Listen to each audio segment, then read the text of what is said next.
también en España, pero en otros ámbitos culturales, incluso con mayor acentuación, más o menos cercanos al nuestro, hay, por decirlo de alguna forma, una especie como de alergia institucional a contraer matrimonio. Unas veces porque no se quiere fracasar en la vida. Y a la luz de tantos fracasos dice, ¿y yo me voy a embarcar en esta aventura? En otras ocasiones, porque cada uno quiere modelar y configurar, según su entender, lo que es el matrimonio y la familia. En otras ocasiones también, y aquí viene una llamada a nuestra sociedad también, en otras ocasiones porque los medios económicos, profesionales, laborales, para afrontar una vida en común con los hijos, a veces son muy precarios. Y se aplaza, pensemos la comparación que podemos establecer entre la edad del matrimonio hace no demasiados años entre nosotros y la edad del matrimonio ahora. De modo que una primera reflexión que yo creo que es importante el que la tengamos en cuenta es ¿qué entendemos por familia? La familia que es atractiva para todos nosotros.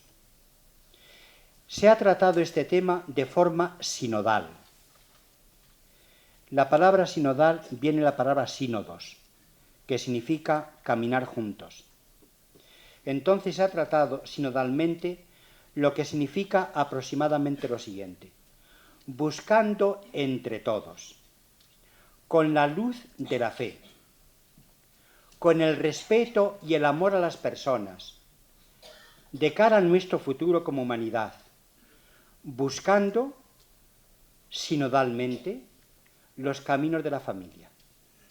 El Papa, en un momento determinado, al empezar el sínodo, nos dijo lo siguiente, con unas expresiones que él formula de una manera bella, directa y muy sencilla, pero con profundidad. Y nos dije, trabajen ustedes en el sínodo con coraje apostólico. Es una cuestión vital la que el sínodo ha tratado, con decisión apostólica, con humildad evangélica. Hablen con libertad y escuchen con humildad. Y con oración confiada. Lo que sostiene nuestro impulso apostólico es justamente la comunicación con Dios, que de nuestros cansancios nos rehacemos en la comunicación con el Señor. Otro aspecto que es muy importante para comprender la relación final es un aspecto que aparece en 2 o 3 momentos que son momentos culminantes. El sínodo no ha tratado solo las cuestiones delicadas. El sínodo ha querido agradecer a las familias, animar a las familias, desear transmitirles el impulso apostólico a las familias, que gracias a Dios viven ustedes, la vocación y la misión al matrimonio y a la familia muy bien. Ya se sabe, en medio de las dificultades que hay, la gloria plena solo es al final del camino. Mientras tanto podemos tener satisfacciones y a veces profundas, pero no definitivamente estables ni plenas. En medio de las dificultades que haya, también en medio de la fragilidad. El Papa en algún momento dijo, quizá en los matrimonios los platos vuelan, porque a veces se discute, pero que los platos se serenen, entren en su lugar, no se rompan y hagan las paces antes de confiarse al sueño. Es la exhortación, una palabra claramente de exhortación, de ánimo, a los matrimonios y a las familias. No ha tratado solo las cuestiones especiales. Ni se puede medir, ni mucho menos, el éxito o el fracaso de esta asamblea sinodal si se ha llegado o no se ha llegado a la conclusión siguiente: si los divorciados vueltos a casar pueden ser admitidos a la comunión sacramental. Ahí no estaba centrado el problema, ni mucho menos, lo cual no quiere decir que esta cuestión no estuviera también presente. Pero lo que estaba ciertamente presente es el impulso positivo a las familias, y también teniendo en cuenta el sínodo ha sido un sínodo que podemos decir constructivo, pero no ingenuo. Todos somos conscientes y bien conscientes de lo que pasa, que somos adultos, pero el sínodo nos ha invitado no a distribuir condenaciones y anatemas, sino a proclamar la misericordia de Dios también en las situaciones conflictivas y difíciles. En este sentido, el sínodo ha conectado con el espíritu que tanto Juan XXIII como Pablo VI infundieron al Concilio Vaticano II. Entonces hablaron los papas del concilio con la medicina de la misericordia. El Papa nos ha dicho: no es la hora de anatemas y condenaciones, es la hora de la proclamación de la misericordia. Por tanto, aunque haya muchas familias rotas, matrimonios descompuestos, problemas en las familias, que nadie piense que está distante de la misericordia de Dios. Y nadie piense que por ello, por estas dificultades, la Iglesia no continúa siendo su hogar, continúa siendo su familia y su casa. Sobre esto hay en varios momentos del sínodo unas reflexiones preciosas. Ha hablado el sínodo de conciencia personal. En los momentos culminantes se ha acudido a esta expresión, que significa aproximadamente lo siguiente: actuar según la conciencia bien formada y según la conciencia que es como la voz de Dios en el corazón, que escuchamos cada uno. Ni puede decaer la conciencia en una especie como de subjetivismo a nuestro capricho, ni tampoco la conciencia es simplemente y de una manera mecánica la aceptación de una norma general humana en el santuario del corazón. La conciencia ha sido muy exaltada en dos momentos particularmente. Vean ustedes cuando lleguen en su lectura al número 63, que habla de la responsabilidad en la transmisión de la vida. Es muy importante ese número. Y hay otro número, el 84, y alguno más, que depende del mismo título, el discernimiento y la integración. Es decir, el respeto a la conciencia aparece muy en primer plano en la asamblea sinodal. Y este respeto a la conciencia significa respeto a la dignidad de la persona, con esa especie como de camino entre lo que en la Odisea decía Homero, entre Escila y Caribdis. Ni de caer en el subjetivismo, que hacemos de nuestra conciencia una capa, un sayo, ni tampoco renunciar a la responsabilidad de la persona. En la conciencia se expresa de una forma muy particular la dignidad de la persona. En los momentos claves de la vida, ninguno nos puede sustituir. A nadie. En esos momentos aparece la confianza de la Iglesia en la dignidad de la persona, que tiene como manifestación muy importante la conciencia personal. La conciencia personal que no es autónoma. A veces decimos, yo he actuado en conciencia, pero por más que se pondere el actuar en conciencia, tenemos que ver a ver si es realmente una actuación en auténtica conciencia, o es una especie de nuestro deseo caprichoso. La conciencia se clarifica a la luz de dos polos, podemos decir, de la norma objetiva, en este caso nosotros queremos ser cristianos, del Evangelio, de la doctrina de la Iglesia, y al mismo tiempo el otro polo es el de la subjetividad personal, que es otro nombre de lo que es la dignidad de la persona.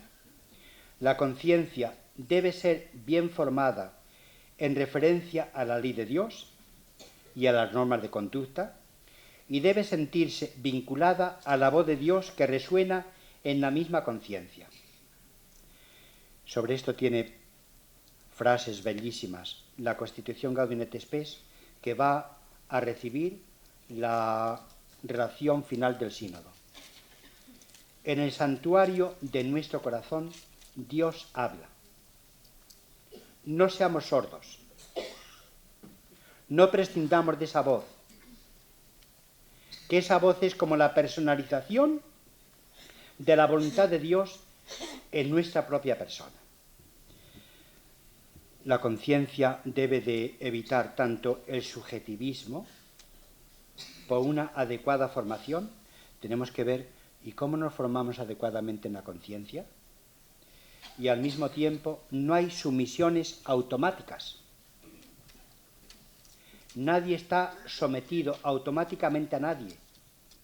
Nosotros somos criaturas de Dios, hechos a su imagen y semejanza, y ante Él transcurre nuestra vida enteramente, en el corazón, en la exterioridad, en la relación con los demás y en nuestra propia personalidad. Hay otro aspecto que no voy a desarrollar, pero también es muy importante en estos momentos culminantes del sínodo.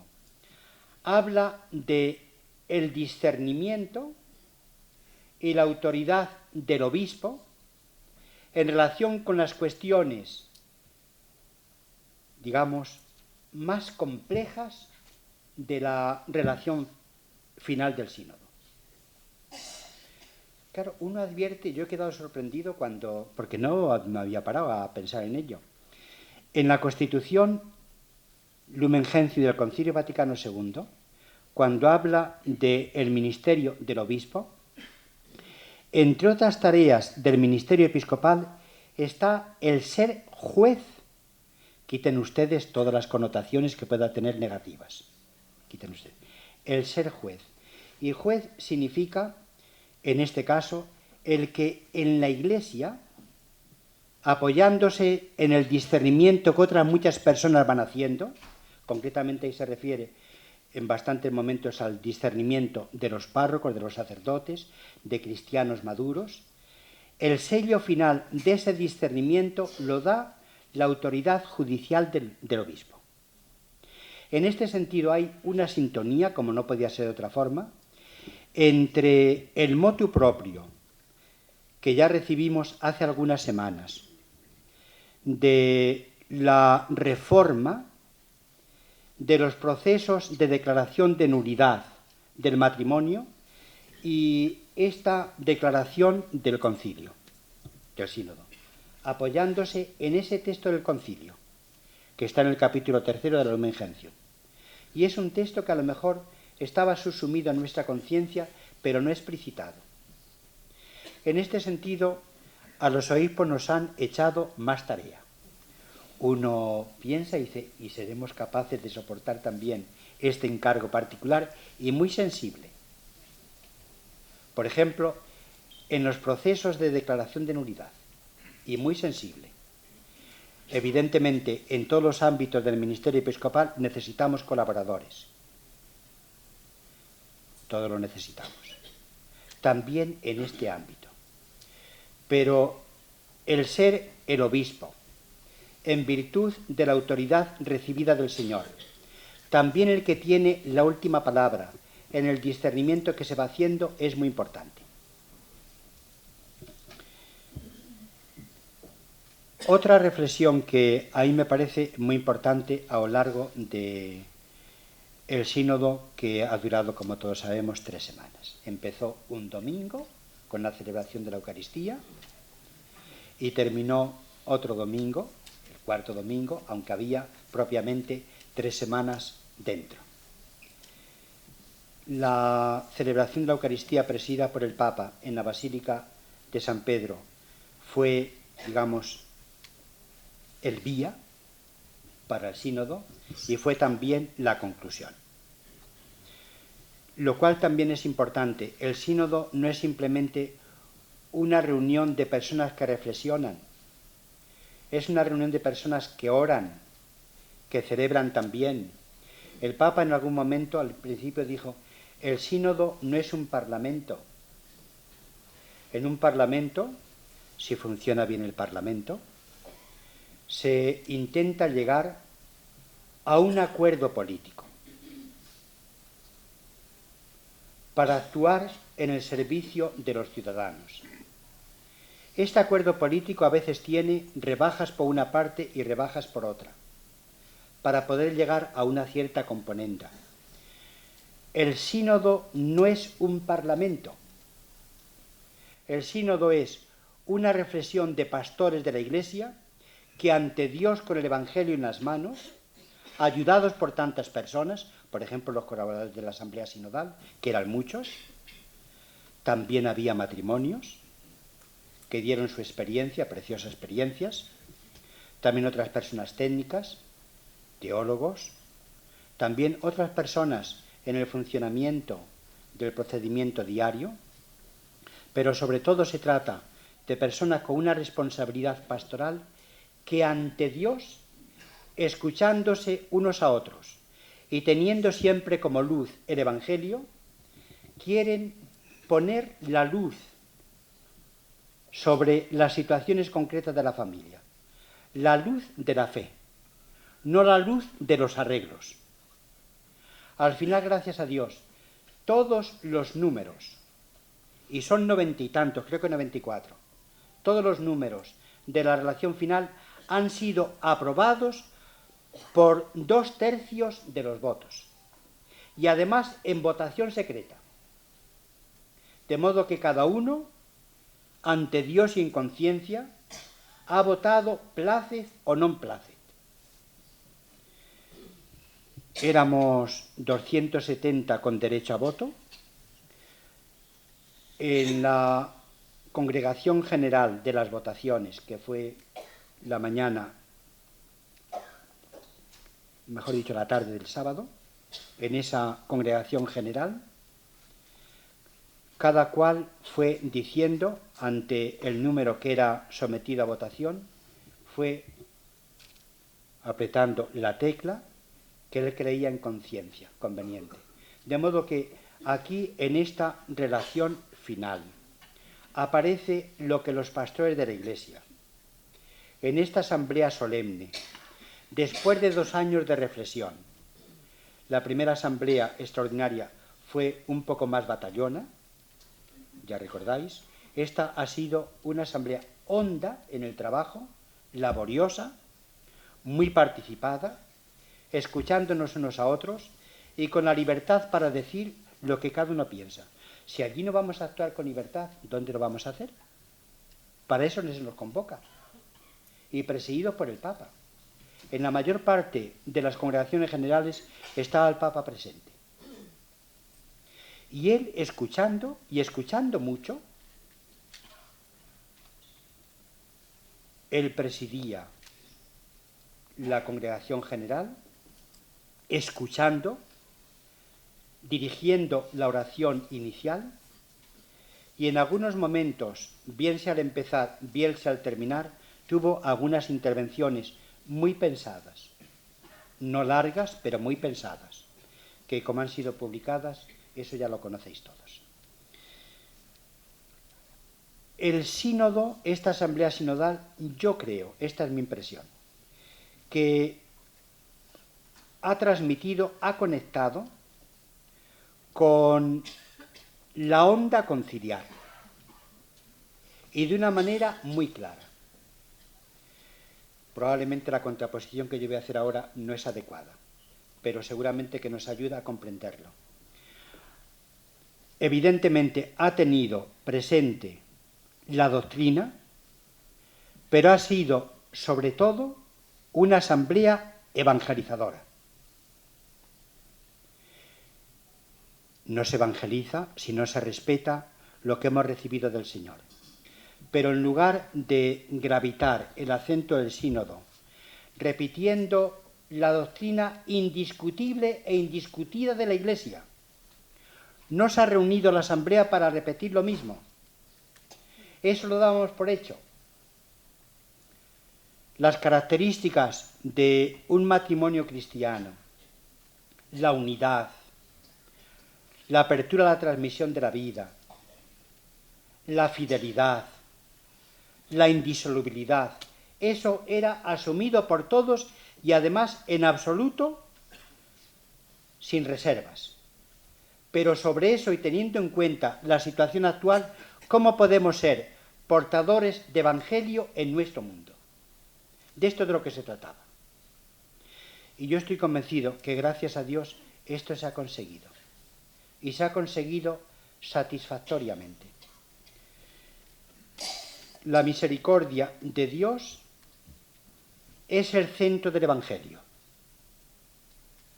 Esto lo ha dicho el Papa en la bula de convocatoria del año de la misericordia, que el día 8 de diciembre vamos a comenzar.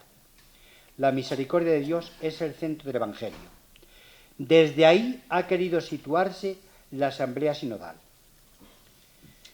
Crea en nosotros una manera de mirar a las personas, de tratar a las personas, de comprender sus heridas, que tiene mucho que ver con aquella parábola del buen samaritano. Ante las personas que sufren porque su matrimonio se está desmoronando, no podemos pasar de lejos. Y no nos acercamos simplemente para cantar en las 40.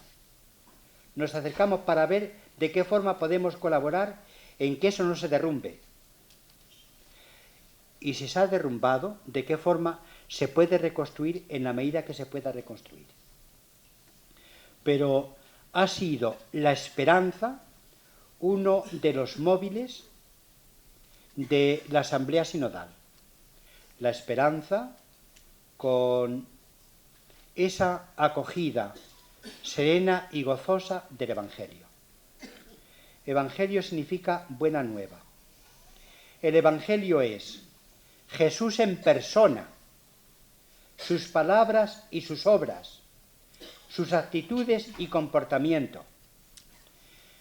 Y somos tocados por el Evangelio cuando lo recibimos en el corazón. Y podemos ser evangelizadores cuando transmitimos el Evangelio y no amenazas. Lo cual, repito, no quiere decir que seamos ingenuos, que sabemos bien lo que pasa. Pero cuando una persona está herida, se le puede ayudar con el bálsamo de la compasión y de la misericordia y no con 1000 anatemas que se pronuncian sobre su vida.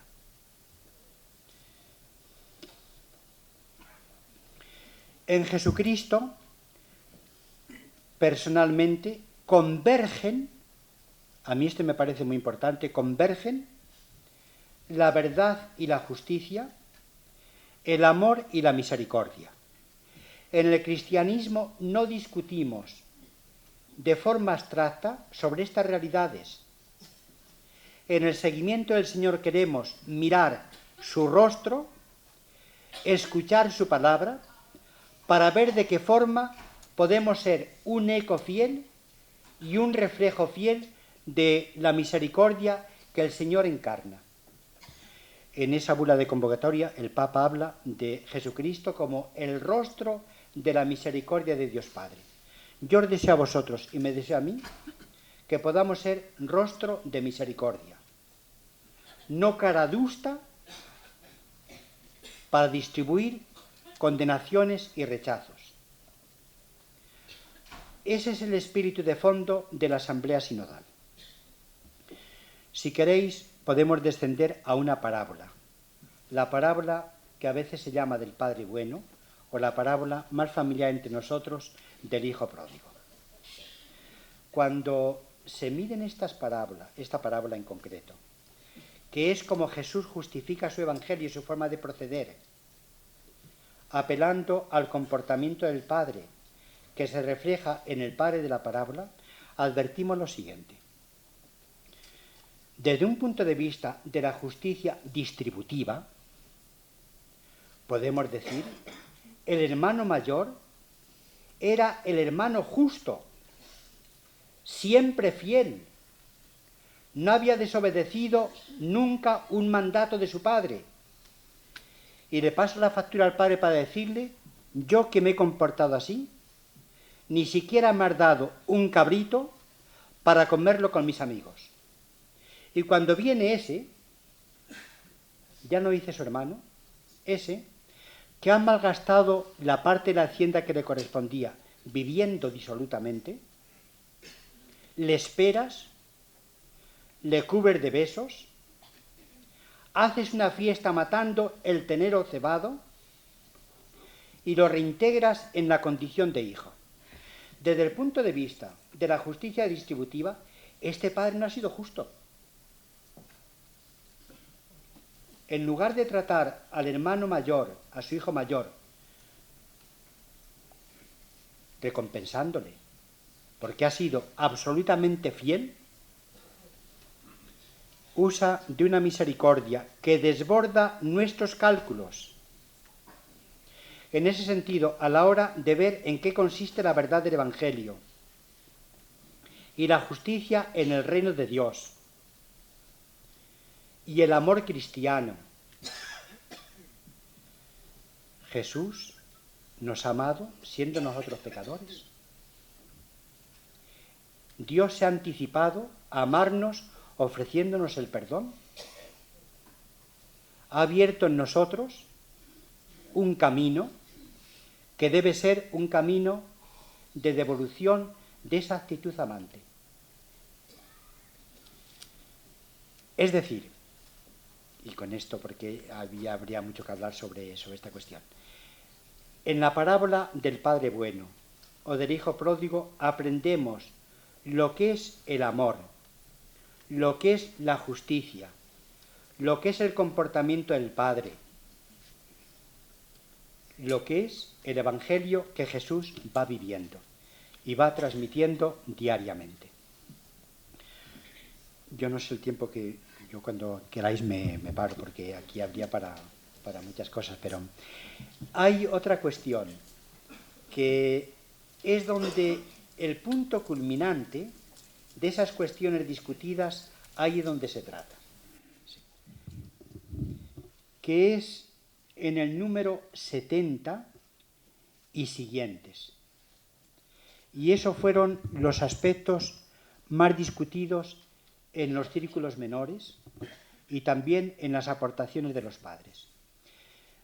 Leo, porque de esta forma me atengo con mayor precisión a las palabras del sínodo. Leo la frase siguiente. Ha emergido en el sínodo una nueva sensibilidad de la pastoral para captar los elementos positivos en situaciones que no responden aún o no responden ya al Evangelio. Repito, ahora ya con mis palabras. Hay situaciones que nos damos cuenta que no son según el Evangelio del Señor, la doctrina de la Iglesia en relación con el matrimonio y con la familia nos dice. Son tantas situaciones. Seguramente vuestros hijos, algunos de vuestros hijos, vuestros sobrinos, nuestros sobrinos, seguramente, nos encontramos con esas situaciones en que, dice el sínodo, no responden aún, pero puede haber un camino de maduración, o no responden ya porque ha habido una ruptura al Evangelio. Y en este sentido, la Asamblea del Sínodo ha articulado, ahí me parece que de una forma muy sabia y apostólicamente muy importante, ha articulado 3 palabras, que es bueno que nosotros también las articulemos en nuestra relación personal. 3 palabras. La palabra discernimiento, la palabra acompañamiento y la palabra integración en la Iglesia, en la comunidad cristiana. ¿Qué se entiende con la palabra discernimiento? Algunos han dicho que este sínodo era el sínodo del discernimiento. Bien, puede ser. Ciertamente se ha hablado mucho de ello. El discernimiento. Se trata de valorar, de acercarnos a las situaciones concretas que siempre las viven personas. Nosotros no hablamos de números, no hablamos de cifras, las viven o las sufren personas. Acercarnos para hacer un discernimiento. Pensemos, por ejemplo, yo estoy pensando ahora en una sobrina mía, que en un momento determinado tuvo dificultades en su matrimonio. Gracias a Dios se resolvió bien. Ya me hubiera gustado a mí que hubierais escuchado lo que mi madre, su abuela, le dijo. Los consejos más sabios evangélicamente que yo he escuchado a su nieta. Eso es el discernimiento. Y lo puede hacer el padre, la madre, el matrimonio, los hermanos, los primos, las familias en la parroquia. Nos acerquemos a hacer un discernimiento que no es a cantar en las 40 o a pedirle cuentas, sino a ver qué ha pasado por su vida, cómo se encuentra, qué dificultades hay, qué sufrimientos hay. El buen samaritano, cuando se acercó a aquella persona malherida, tirada al borde del camino, no hizo grandes reflexiones. Aquel lo que necesitaba era ser curado y ser llevado a la posada. Y es lo primero que hizo. Se acercó, se conmovió, lo montó en su cabalgadura y lo llevó hasta la posada para ser curado. El discernimiento. Es muy importante la palabra discernimiento. Evidentemente la situación de las personas puede ser muy distinta. No es lo mismo la persona o el matrimonio o los que han sido matrimonio que se acercan a la comunidad cristiana exigiendo y además con altanería. Yo exijo esto. O la persona que dice, a mí me ha pasado esto. Tengo estas heridas. Me pueden ayudar, me pueden acompañar. El acompañamiento no es un acompañamiento forzado, es un acompañamiento que se necesita y que se desea. Y después, según sea el acompañamiento y el resultado en ese itinerario, se puede llegar más lejos o más cerca. Y ahí es donde se sitúa, sin decirlo, lo de la admisión en casos particulares, no como norma general. Vean ustedes cómo está redactada la relación final. En casos particulares se puede llegar muy lejos. Por ejemplo, una persona divorciada, vuelta a casar, quizá de entrada no puede ser catequista, pero quizá a lo mejor cuando se serene su vida, a lo mejor sí puede serlo. ¿Por qué no va a poder colaborar en Cáritas? Nosotros la tenemos que reconocer que es parte de nuestra familia espiritual. No le cerramos la puerta. Estamos dispuestos a recorrer el camino con ellos y hasta donde pueda ser. Repito, nunca se trata de una cuestión general. Ya Santo Tomás de Aquino, cuando hablaba de la epiqueia, recordando al viejo Aristóteles, hablaba de las normas generales humanas que pueden tener aplicaciones personales y concretas determinadas según las circunstancias. Ese es un punto importante cuando lleguen a él en la exhortación, en la relación final. Y algo por el estilo también ocurre a propósito de la apertura a la transmisión de la vida.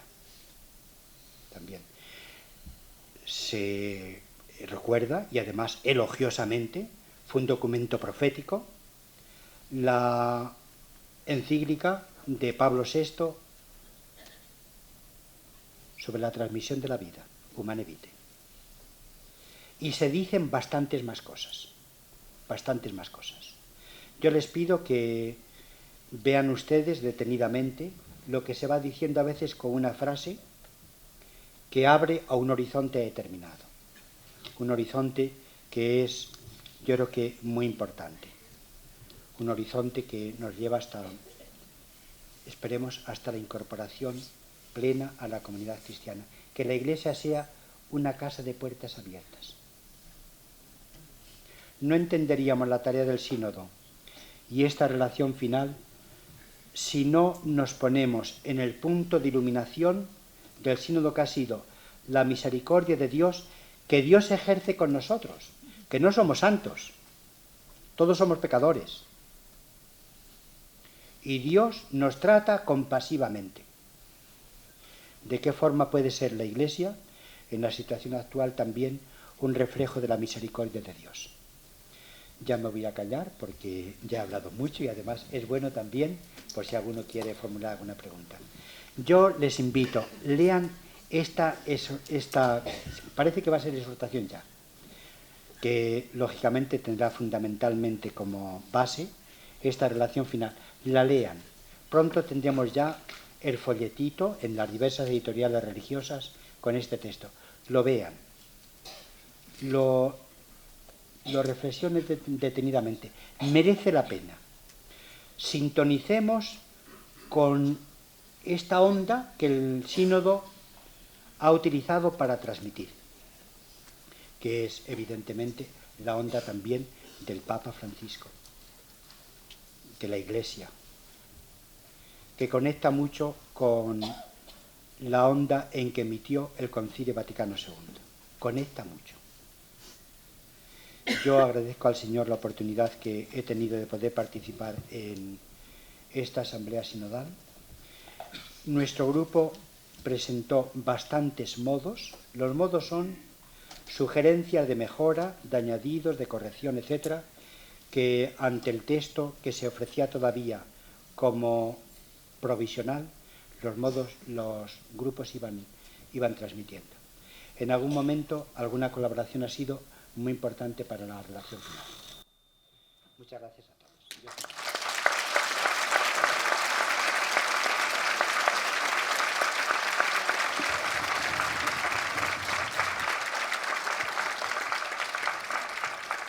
Pues vamos a dedicar ahora un tiempo a poder realizar alguna pregunta. Buenas tardes, don Ricardo. Muchísimas gracias por la magnífica exposición que hoy hemos tenido y hemos disfrutado, que todos estábamos deseando. Nada más hay que echar una ojeada a cómo está la Sala Borja hoy. Creo recoger con mis palabras el sentir general del agradecimiento a que nos haya dado esta posibilidad, la posibilidad de recibir directamente de usted esta primera manifestación. También creo recoger el sentimiento de todos del agradecimiento a los padres sinodales por el trabajo realizado durante estas 3 semanas. Quiero dejar constancia de ello. Y quiero hacerle una pregunta muy sencilla, porque nos ha dejado a todos con la miel en la boca. ¿Cuándo se prevé que podamos tener la redacción final en castellano para poder disfrutarla? Muchas gracias.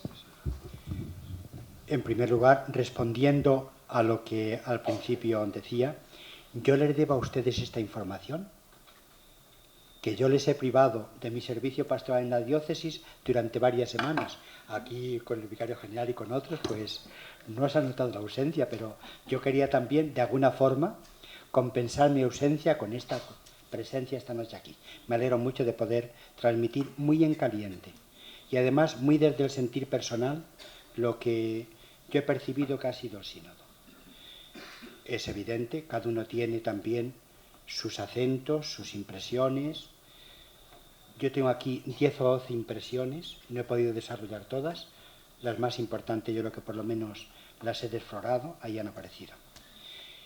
Yo creo que por lo que se refiere a la pregunta concreta, yo creo que el texto de la relación final lo tendremos muy pronto, porque las editoriales religiosas lo estarán, me imagino, que imprimiendo a marchas forzadas. Lo que pasa es que en el sínodo también se trabaja con una precariedad de tiempo.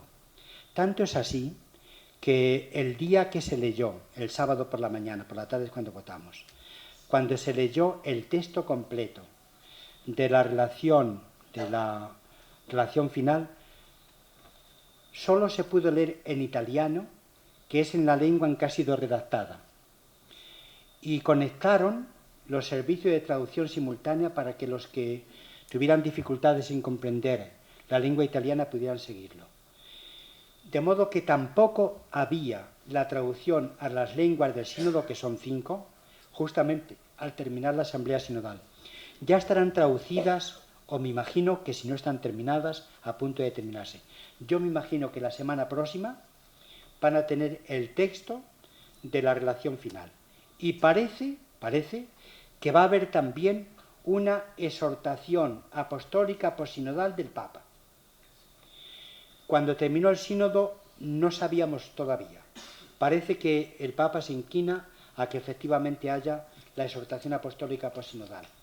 La exhortación apostólica es este contenido, digamos, más digerido,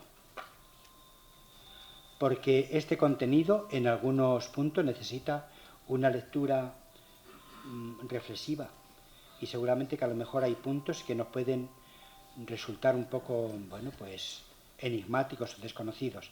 Cuando aparezca la relación apostólica pasional ya lo veréis también, lo verán ustedes de una manera completa, pero lo vean ya pronto, lo vean pronto.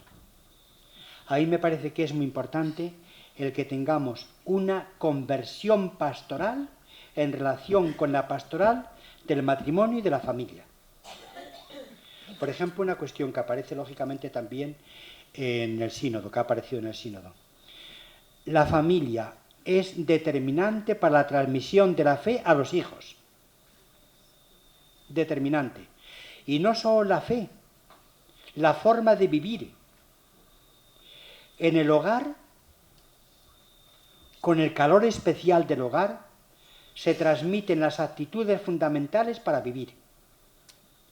Yo imagino que todos hemos experimentado, yo en varios momentos lo he experimentado, y mis padres cómo reaccionarían ante esta situación. Y a mí me ha ayudado mucho el ver cómo reaccionaron. En la familia aprendemos a vivir. En primer lugar, recibimos el amor previo y gratuito, porque hemos sido amados. ¿Hemos merecido ser amados? Porque hemos sido esperados. Que no es lo mismo ser esperado que ser temido. Porque hemos sido recibidos al nacer con gozo, haciendo fiesta. No perdamos nunca la sorpresa del nacimiento de la vida personal. Nunca. Hemos sido amados sacrificadamente. Hemos costado a nuestros padres muchos desvelos. Evidentemente les hemos dado también muchas satisfacciones. El nacimiento de un hijo es el nacimiento de una persona que también es hijo de Dios, llamado a ser hijo de Dios. Pero no me enrollo. Ya.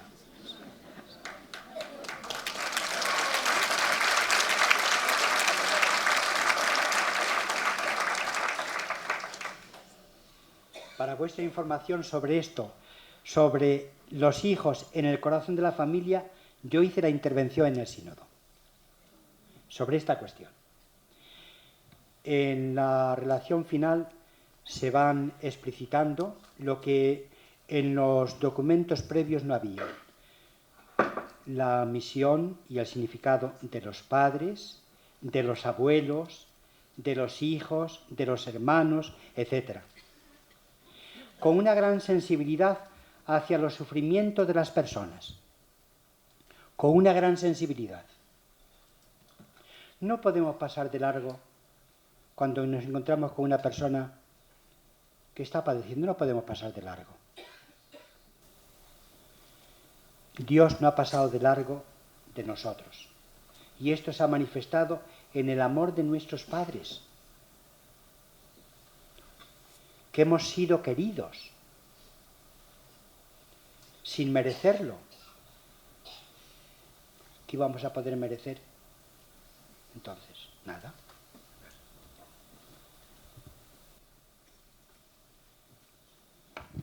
Aquí hay una pregunta. Yo quisiera preguntarle, porque se ha hablado muy poquito durante estas 3 semanas, y usted lo ha citado, así muy de pasada, sobre el papel que han tenido en el sínodo los laicos, los teólogos, es decir, todos los que no eran padres conciliares. Porque apenas, yo por lo menos lo que he leído, han pasado totalmente desapercibidos en la narración diaria del sínodo, etc. Mire, en el grupo donde yo estaba, éramos 23 con derecho a voto, pero había 2 matrimonios, uno de España y otro de Colombia, una religiosa de México, un seglar de Perú y no sé si alguno más. En cada círculo menor había un grupo de seglares. Ellos también intervinieron en una congregación general, unos en una y otros en otras, y además con testimonios que enardecían a las personas. La Iglesia, si puede hablar del matrimonio y de la familia, es porque ustedes son familia ordenada según el Evangelio. Si no, ¿qué vamos a testificar? Nos apoyamos en su conducta, en su comportamiento, que ya sabemos en muchos momentos es deficitario, evidentemente, y en muchos momentos está perturbado por muchos problemas, pero por encima de todo, la vocación y la misión de ser esposos y de ser padres y de formar familia es lo que también da respaldo a la palabra de la Iglesia. Es que la Iglesia en el sínodo se ha apoyado en miles y miles de familias, gracias a Dios bien. Gracias a Dios bien. En este sentido es bueno, y esto en nuestro, por ejemplo en el círculo nuestro en varios momentos se dijo, pero en otros también, es bueno que la relación final del sínodo no tenga solo como centro las situaciones especiales. El centro lo constituye una animación, también una corrección. El Evangelio habla de corrección fraterna, también tenemos de hablar de animación fraterna, para vivir esta vocación que es preciosa, junto con la vocación al ministerio ordenado y a la vida consagrada. Es preciosa la vocación al matrimonio cristiano. Probablemente una de las tareas que necesitamos es redescubrir la vocación cristiana al matrimonio cristiano. Lo de ser esposos cristianos no es una especie como de resultante. El que no ha sido sacerdote, no ha sido llamado al ministerio sacerdotal o a la vida consagrada, bueno, pues se queda ahí. ¿Es una postura indiferenciada? No, no. Hay una elección directa, y es muy importante que se actualice, directa de lo que es el matrimonio cristiano, y que se cultive como tal. La Iglesia debe muchísimo a las familias, y las familias deben muchísimo a la Iglesia. Y que esa interacción vaya increciendo. Aproximadamente éramos 270, pero casi hasta 400, los demás eran o seglares, o religiosos, religiosas, etc. Buenas noches, don Ricardo. Gracias por su presencia. Triste y desgraciadamente raro es el día en que no nos encontramos o nos encontramos en el telediario de la televisión con un caso de violencia de género. No sé si este punto le han tratado ustedes en el sínodo. Si no le han tratado, yo le agradecería que nos diera su parecer con respecto a este caso, porque la verdad creo que son casos que están llevando a las familias a no un buen camino. Gracias. Sí aparece una referencia a esta cuestión. El sínodo habla de violencia doméstica en el hogar. No habla simplemente de violencia entre hombres y mujeres. Habla de la violencia en el hogar. Porque resulta bien llamativo que la suprema intimidad en ocasiones se convierta en una dolorosísima violencia y además a veces con eliminación del consorte. Pero sí se refiere a ello, sí. Repito, es la violencia doméstica, la violencia en el hogar.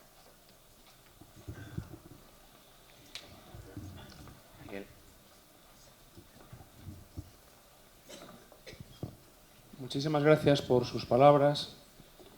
Y a propósito de la violencia que se acaba de comentar, me parece que la Iglesia lo plantea siempre muy bien. Yo no he leído la redacción, como será, ¿no? Pero la Iglesia, en contraposición al mundo, plantea el diálogo y la colaboración entre el hombre y la mujer, y el respeto del hombre hacia la mujer. Y vivimos en un mundo en el que lo que se plantea es la lucha de poder del hombre frente a la mujer o de la mujer frente al hombre. Depende un poco de las culturas. Si nos encontramos una cultura más bien próxima a los musulmanes, por ejemplo, pues es más fácil encontrar la dominación del hombre hacia la mujer. Pero en las culturas occidentales modernas o posmodernas nos encontramos una feminización del poder en el sentido de que la mujer parece que tiene que tomar todas las decisiones o muchas decisiones que corresponden a los dos. Y me estoy refiriendo a problemas tan graves como puede ser la decisión sobre la vida humana, sobre el hijo que llega. Es una cuestión que afecta al hombre y a la mujer, no a la mujer solo. Y yo creo que la Iglesia lo plantea bien. Y plantea bien el diálogo entre el hombre y la mujer. Sí, yo solo puedo ratificar lo que terminas de decir, me parece justo. Lo que pasa es que no basta con saberlo, necesitamos también las actitudes y la fuerza para llevarlo a cabo. A eso se refería el Papa cuando hablaba de los platos que vuelan y de la reconciliación antes de dormir. Evidentemente hay fallos también en el matrimonio. Hay que pedir perdón y perdonar mutuamente. Hay que cultivar siempre y no fiarnos de una especie como de confianza que no es confianza, sino que a veces es abuso. Necesitamos refrescar siempre la actitud de respeto, de cariño, etcétera, hacia la persona que es el consorte de la vida, con el que se comparte la vida entera. También el don de Dios que los convierte en ministros en la transmisión de la vida, que es un don preciosísimo, preciosísimo. Lo que pasa que a veces las realidades más santas, con el roce diario, a veces se convierten en baratija. Yo solo tendría que decir lo que ya empezaba diciendo, de acuerdo. Que pase la convicción y las formas de expresión, que pase también a la vida diaria. Cultiven el amor en el hogar, lo cultiven, no lo den nunca por supuesto, que se puede gastar, se puede agostar, se puede congelar. Igual que también nuestras motivaciones vocacionales se pueden agostar, se pueden secar, se pueden congelar. Necesitamos diariamente acudir a los resortes más profundos de nuestra vida. Nosotros vivimos ante Dios, que se ha revelado en nuestro Señor Jesucristo, que es su Hijo. Al decir gracias, igual que otro tanto de personas que hay aquí, yo me llevo algo en la mochila. La misericordia de Dios. Es un escenario en el cual participo como el tronco de una familia, ya 54 años de matrimonio y 5 de los hijos, alguien se separa y en lugar de rasgarte las vestiduras, ahora estoy comprobando, ahora y un poco, con la reflexión profunda que hay que hacer, si acojo con cariño lo que ha ocurrido, porque hoy esa persona separada está siendo el soporte de dos que dependen hoy de los demás físicamente. Y entonces eso lo llamo yo los renglones torcidos. Pero lo que me llevo en la mochila es la misericordia de Dios. Y me he dado cuenta de que posiblemente en lo que sale de esas otras ramas, los nietos, algunos se han salido un poquitín de ese tronco del árbol. Y como que me he revelado. Y como que me he puesto enfrente. Y como que la cara del abuelo no dice mucho en favor de la conducta de esos nietos. Y entonces saco de la mochila algo que se explica aquí y es la misericordia de Dios. A ver si con amor voy tratando de poner ese rostro del abuelo que está desde hace muchos años tratando de hacer familia. Y digo, me llevo en la mochila la misericordia de Dios para que yo sepa ser ese mediador, ese intermediario que han puesto, como le dije en algún momento, el Padre está arriba en el cielo y pone una serie de padres por medio, como si fuéramos representantes de alguna empresa, que en definitiva lo es, llevar esto adelante, y decir que este también lleva eso. Lo de la mochila es verdad. He aprendido a coger algo más de la misericordia de Dios. Sí, yo le pediría, y pido a todos, y me pido a mí mismo, demos gracias a Dios en determinadas efemérides de nuestra vida, lo hacemos, pero demos gracias a Dios siempre por la vocación que hemos recibido. Pero celebrar 25 años de matrimonio, 50 años de matrimonio, es una bendición. Y si continúan unidos y de vez en cuando a lo mejor regañan, eso ya saben ustedes lo que pasa, pero si continúan unidos, queriéndose por encima de todo, no llevando cuentas del mal, unidos, no es porque no haya habido dificultades tenemos todos, sino porque gracias a Dios esas dificultades se han superado. En ese sentido, cuando el sínodo habla de discernimiento, de acompañamiento y de integración, habla como un camino, es un itinerario, es un recorrido. Y el recorrido se hace mucho mejor con la compañía de una persona amable, amiga, que nos pueda dar un consejo y nos pueda corregir también y nos pueda animar. También corregir. El Evangelio habla de corrección fraterna, también, pero también de animación fraterna. También. Don Ricardo, y de la preparación al matrimonio que ha dicho usted. Pues mucho. Ha hablado, uniendo cuestiones ya que se trataron en la asamblea anterior, ha hablado que por otra parte la exhortación del Papa Juan Pablo II, Familiaris Consorcio, también lo recuerda. Ha hablado de preparación remota, de preparación próxima y de preparación inmediata. Aquí tenemos al delegado de Familia y Vida. Es muy importante que la llegada al matrimonio no sea algo de sopetón, que uno encuentra aquí ahora, pues toca este año hacer una fiesta especial.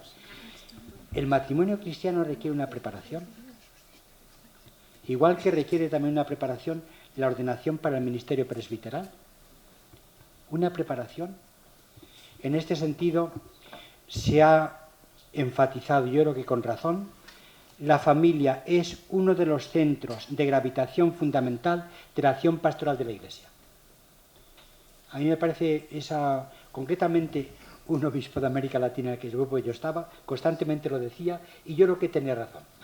Es uno de los centros fundamentales de la acción pastoral de la Iglesia. Él hablaba de que tenía que ser una presencia transversal y bueno, como sea. Pero tiene que darse una preparación para el matrimonio. Van siendo las 9:15, no sé si hay alguna. Si hubiese alguna pregunta, sería la última.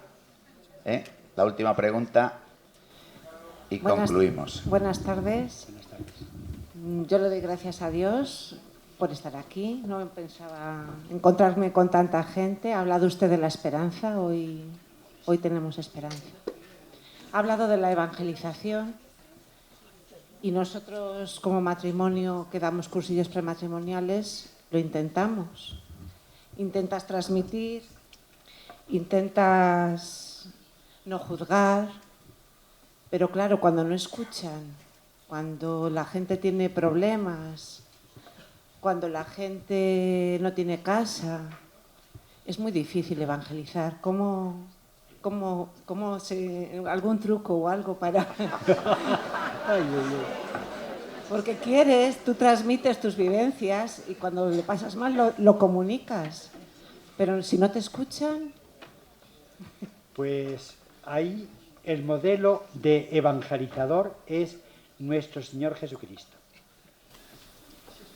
Nuestro Señor Jesucristo. Concretamente el día en que fue canonizada. Fueron canonizados 4. Pero fue canonizada, nos afecta a nosotros muy de cerca, la Madre María de la Purísima. Aquel día el Evangelio trataba de una vocación fallida. Alguien se presenta a Jesús, le pregunta, ¿se ve que había advertido que era una persona a la que merecía la pena preguntar y escuchar? Le dice cuál ha sido el recorrido de su vida hasta entonces. Jesús le presenta una meta y entonces se dio la vuelta. Le dio la espalda a Jesús. En muchos momentos nos encontraremos también en nuestras tareas apostólicas con la cruz de la misión, con el no del destinatario. No cesemos, para no dejar de insistir evangélicamente, no testarudamente, sino evangélicamente, necesitamos refrescar el espíritu. Hay concretamente en la relación final, hay también uno de los números en que habla de estas situaciones, de necesidades especiales, y después habla de emigrantes, prófugos y perseguidos. También de desahuciados, podemos decir nosotros, de personas sin hogar. La comunidad cristiana también debe de estar cerca en la medida que podamos. Yo tengo la impresión de que, gracias a Dios, en estos últimos años, la Iglesia, a través particularmente de Cáritas y de otros servicios, también de servicios de las parroquias, de la vida religiosa, etc., ha podido ayudar a tantas personas, gracias a Dios. A ver lo que podemos hacer. Terminamos con una oración a la Sagrada Familia, si os parece.